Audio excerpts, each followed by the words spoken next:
क्या कह रहा है क्वेश्चन? क्वेश्चन बैंक का क्वेश्चन है ये आपका 3D का।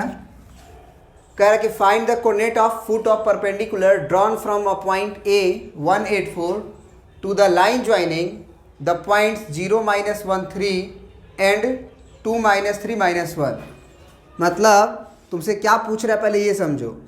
पूछ रहा है कि एक पॉइंट दिया है, उससे जो फुट ऑफ परपेंडिकुलर होगा वो निकालिए। कौन सा फुट ऑफ परपेंडिकुलर? तो एक लाइन ज्वाइन किया जा रहा है दो पॉइंट्स को मिला के, जो कि B है और C है। तो B और C को जब मिलाया जा रहा है ऐसे, है ना, तो B और C को मिलाने वाला जो लाइन है उसके ऊपर एक पॉइंट A से क्या डाला गया? परपेंडिकुलर। तो इसका ये जो फुट आया, दिस कोऑर्डिनेट विल बी, है ना, क्वेश्चन मार्क। ये जो है वो क्वेश्चन मार्क है कि P का कोऑर्डिनेट निकालिए। तो एक्चुअली ये आपका प्लेन नहीं है कि वो प्लेन वाला फार्मूला का जो फार्मूला होता है वो लगा सकते हो आप। ये एक पॉइंट दिया हुआ है यहाँ पे B का 0 -1 3 और C का दिया हुआ है तुम्हें 2 -3 -1, है ना। तो यहाँ से अगर फुट ऑफ परपेंडिकुलर निकालना है तो सबसे पहले देखो, मतलब हम यही क्वेश्चन नहीं बल्कि जो हम बताने जा रहे हैं उससे आप बहुत सारे क्वेश्चन में अप्रोच लगा सकते हो। तो पहले एक बात समझो कि अगर हम इस लाइन का इक्वेशन लिख लें, अगर इस लाइन का इक्वेशन लिख लें तो वो क्या होगा? जल्दी से बता दो। x - x1 a, y - y1 b, z - z1 c, जिसमें a b c क्या होता है? डायरेक्शन रेशियोज लाइन का। वो डायरेक्शन रेशियो कैसे निकलता है? x2 - x1, y2 - y1, z2 - z1 निकलता है ना। तो वहाँ से हम इस लाइन का इक्वेशन लिख देंगे x - x1 की जगह पे 0 बाई a मतलब 2 - 0 यानी कि 2 बराबर y - y1, तो ये -1 है तो +1 हो जाएगा, डिवाइडेड बाई -3 और फिर माइनस ऑफ -1, तो -3 और माइनस ऑफ -1 +1 होगा, तो कितना हो जाएगा? -2। फिर z - z1, तो z1 है 3 और डिवाइडेड बाई z2 - z1, तो -1 और -3 कितना हो जाएगा? -4। देखो यहाँ पे हम r मानते हैं। अब जानते हो ये r क्या होगा? तुम्हें मालूम है ना कि एक लाइन पे जो हम पॉइंट कंसीडर करते हैं कोई, उसको कैसे कंसीडर करते हैं? इसको इक्वेट करेंगे तो x कोऑर्डिनेट आ जाएगा, इसको इक्वेट करेंगे तो y कोऑर्डिनेट आ जाएगा उस लाइन का, और इसको इक्वेट करेंगे तो z कोऑर्डिनेट आ जाएगा। तो किसी भी लाइन पे 3D में जो पॉइंट माना जाता है वो इसी तरह से, कोई भी जनरल पॉइंट, x को इक्वेट कर दो r से, x कोऑर्डिनेट निकल जाएगा, y को इक्वेट कर दो, y कोऑर्डिनेट निकल जाएगा, z को निकाल दो, z कोऑर्डिनेट निकल जाएगा। तो वो जो होगा वो r के डिफरेंट वैल्यूज़ के लिए ये जो लाइन होगा हमारा, ये रुकने वाला थोड़ी है लाइन, इधर भी बढ़ेगा इधर भी बढ़ेगा। तो r के डिफरेंट वैल्यूज़ के लिए इस लाइन पे हमको पॉइंट मिलता रहेगा। तो ये पॉइंट यही वाला है। इस बात की मतलब इस बात को यूज करेंगे कि वो यही वाला हम पॉइंट लिख रहे हैं, यही वाला पॉइंट लिख रहे हैं। तो यही वाला पॉइंट के पास क्या स्पेशलिटी है? केवल यही वाला पॉइंट के बाद क्या स्पेशलिटी है कि यहाँ से जब ये ज्वाइन करेंगे तो वो परपेंडिकुलर है इस लाइन के। मतलब कि इस लाइन का डायरेक्शन रेशियो और इस लाइन का डायरेक्शन रेशियो का डॉट प्रोडक्ट 0 होगा।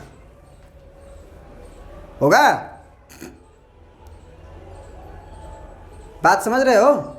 तो वो स्पेशलिटी जब हम यूज करेंगे कि अगर ये पॉइंट वाला हम r वाला लिखे हैं, माने इस लाइन पे जो पॉइंट माने हैं वो यहाँ वाला अगर है, तो इस लाइन का डायरेक्शन रेशियो और इस लाइन का डायरेक्शन रेशियो आपस में परपेंडिकुलर हैं, तो दोनों का डॉट प्रोडक्ट 0 होगा।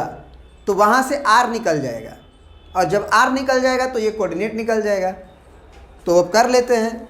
किसी भी कोई भी क्वेश्चन में यही थ्योरी आप यूज करोगे अपने दिमाग में। r एक वेरिएबल पॉइंट माने हो, r के अलग अलग वैल्यू के लिए अलग अलग पॉइंट मिलेंगे। अब जो तुम्हारा पॉइंट निकालना है वो यूज करो कि भैया ये पॉइंट होगा तो इसमें क्या बात यूज होगा, क्या स्पेशलिटी होगा, क्या कंडीशन होगा कि यही पॉइंट होगा। क्या पॉइंट यहाँ होगा तो क्या ये परपेंडिकुलर हो पाएगा? कभी नहीं हो पाएगा। केवल यही पॉइंट है जिसके चलते वो परपेंडिकुलर होगा, जो फुट ऑफ परपेंडिकुलर होगा बस। तो अब जो है आप क्या करेंगे, जनरल पॉइंट ऑन लाइन लिखोगे सॉल्यूशन में, general point on line joining B C, line joining B and C, B और सी को ज्वाइन करने वाला लाइन पर जो एक पॉइंट है जनरल पॉइंट, वो क्या होगा, तो x बराबर हो जाएगा हमारा 2r प्लस 0 को कोई मतलब नहीं है, y बराबर हो जाएगा हमारा -2r -1 और z बराबर हो जाएगा हमारा -4r और +3। ये जनरल पॉइंट हो गया।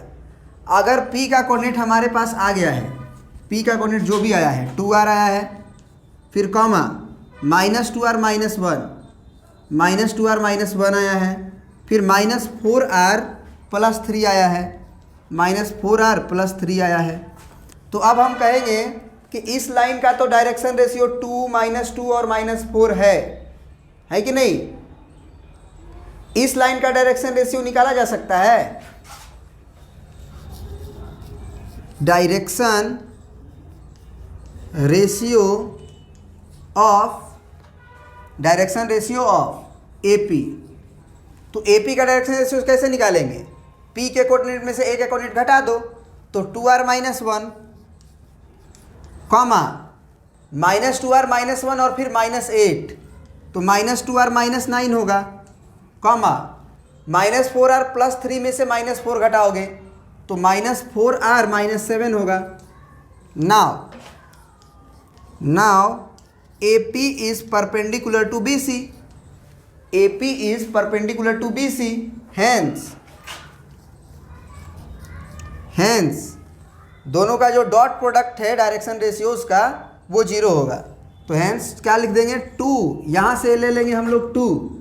अच्छा एक और बात बताओ, हाँ ठीक है सही है, हाँ तो 2 इंटू क्या लिखेंगे, 2r -1,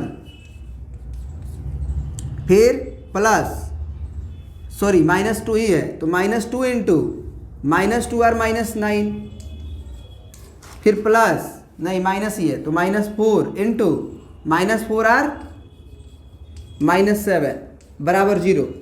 ये वाला लाइन समझ में आया? नहीं आया? क्या आया? नहीं आया। अगर ये लाइन अगर इस लाइन पे परपेंडिकुलर है तो इसका डायरेक्शन रेशियो और इसका डायरेक्शन रेशियो का प्रोडक्ट 0 होगा। A1 A2 plus B1 B2 plus C1 C2 0 होता है कि नहीं होता है?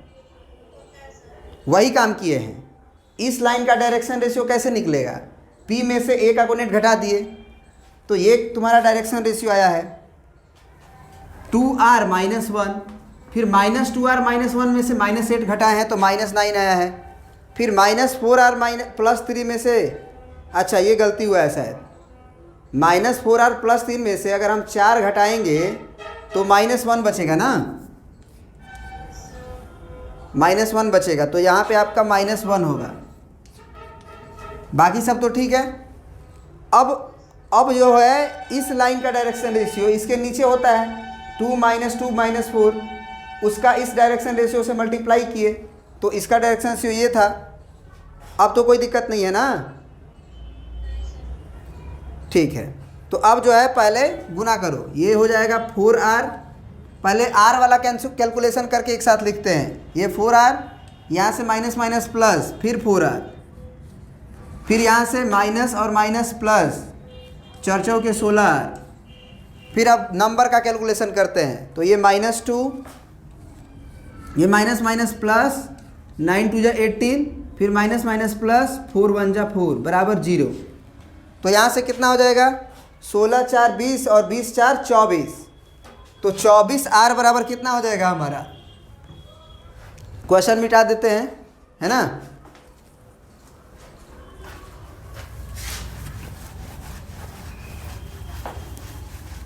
बताइए कितना हो जाएगा जी, 24r, और नंबर का कैलकुलेशन कितना हो रहा है, 18 और 4 22 और 2 घट गया तो 20, तो +20 बराबर 0। तो यहाँ से हम कह सकते हैं कि r बराबर 20/24 माइनस 20/24। अब जो है 4 से कट सकता है, 4 × 5 = 20, 4 × 6 = 24, तो r का वैल्यू आ गया -5/6। अब हमको r का अगर वैल्यू आ गया तो इस पॉइंट का कोऑर्डिनेट आ जाएगा। यही पॉइंट ने पूछा है कि फुट ऑफ परपेंडिकुलर क्या होगा। तो इसी बात का तो स्पेशलिटी यूज किए हैं कि भैया ये लाइन और ये लाइन परपेंडिकुलर है, तो वही वाला वो आर देगा जो यहाँ का होगा, क्योंकि उसी के अकॉर्डिंग आर आया होगा। तो अब जो है आप वैल्यूज़ को, आर का वैल्यू यहाँ पे डालोगे तो कितना आ जाएगा, उसको निकालना पड़ेगा या निकाल लोगे? निकाल दें? चलो निकाल देते हैं, आंसर मैच करा लेना।